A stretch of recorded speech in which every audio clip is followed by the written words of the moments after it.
Hi guys, Barry here from BackPain 360. Today I'm going to talk about the scapula-thoracic joint. But what is it? Well, it's made up of the scapula or shoulder blade and also the upper rib cage area. So the scapula or shoulder blade will move over the ribs and it can depress, it can elevate, it can actually internally rotate and externally rotate to a certain degree. It's a really important joint and we call it a joint even though it's not a true joint as such. But it's a really important joint in terms of upper rib mobility, upper thoracic mobility, the ability to be able to move our arms in different ranges of motion. And if that scapula is either stuck or kind of restricted in certain ranges of motion, we then become limited in our upper thoracic movement or even the movements through our arms. What we try and do is, in terms of getting that to move a little bit easier, we look at mobility, but we also look at stability. Now, it's really important. So a lot of people would come in to me and they would say, well, you know, I can move my arm in certain ranges, but when I go to a certain point, I feel either it's unstable or I actually can't get to that point. So that's why those two kind of come in hand. It's really important that we create the mobility of the upper extremity, this upper part of our body, because we use our arms all the time, but we have to be able to stabilize it, particularly if we're doing a particular role or if we're in a specific position. Say we're on a computer and we're working away for a long period of time. Those muscles are on the go all the time. So it's really important that we can stabilize that to a certain degree, but then also mobilize them.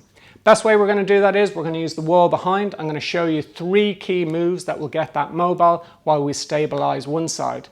We always do this exercise on both arms, so we're mobilizing and stabilizing both scapula or shoulder blades on the left and the right, and also we get the movement through both humerus or upper kind of arms and limbs. What we're going to do is I'm going to place my right hand against the wall, so it's flat against the wall, and it's going to be at shoulder height. So it's straight across like this. Now my left hand is going to be doing all the reaching in this one. So it's going to reach under my arm, it's going to reach over my arm, and then I'm going to open the chest as well. So I'll show you these 3 moves.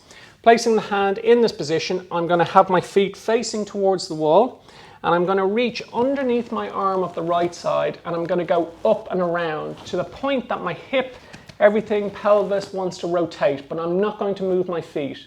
So I'm not reaching over here, I'm reaching here. And I feel a stretch on the back of my shoulder blade here.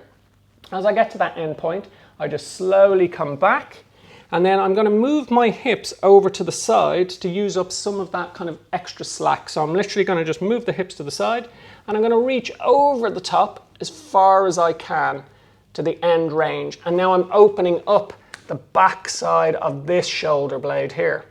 Then as I come down, I'm going to turn my feet away, keeping my trunk nice and upright. I'm going to reach backwards and give it full extension through that area, so I feel a stretch coming through those pecs and opening up that area completely. I'll then repeat on the other side, so I'll place my left hand against the wall, shoulder height, feet facing the wall, reaching up and under till I can reach really far up through there, come back around, push my hips over to the side and reach over to the side, and then come back. And then as I come back this way, I'm going to keep the trunk once again nice and up straight and open that area, and I get that stretch to the pecs. Now there's also 3 ways that we can do that. We can do the first stretch that I showed you in terms of it's a nice slow kind of static stretch, or we can become a little bit more pulsing. So as we get to the end range, we can do little pulses just to stimulate those fibers, stimulate the muscles and get that joint to open up a little bit further. Or we can go a little bit more dynamic where we're speeding up or slowing down, but it's all part of one fluid movement. The body responds well to all 3 of those movements. Just play around with it and see how your shoulder blade, how your kind of scapula-thoracic joint opens up.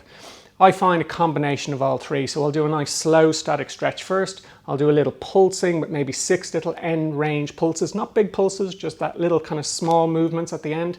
And then just to finalize, I'll go through those 3 ranges of motion and kind of nice and fluid just to get the whole kind of thoracic area to open up a little bit. Give it a go. Nice to do a little kind of pre-test, so kind of see where your arms go in terms of range of motion initially. If you're a clinician, you can just kind of do a couple of measurements and see how that scapula moves. And then afterwards, then see, once you've done those stretches, if it improves.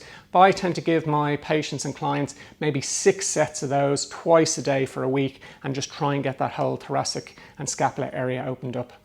Hope it's helpful. See how you get on, and any comments in the feedback below would be really appreciated. and I hope to catch you on the next one.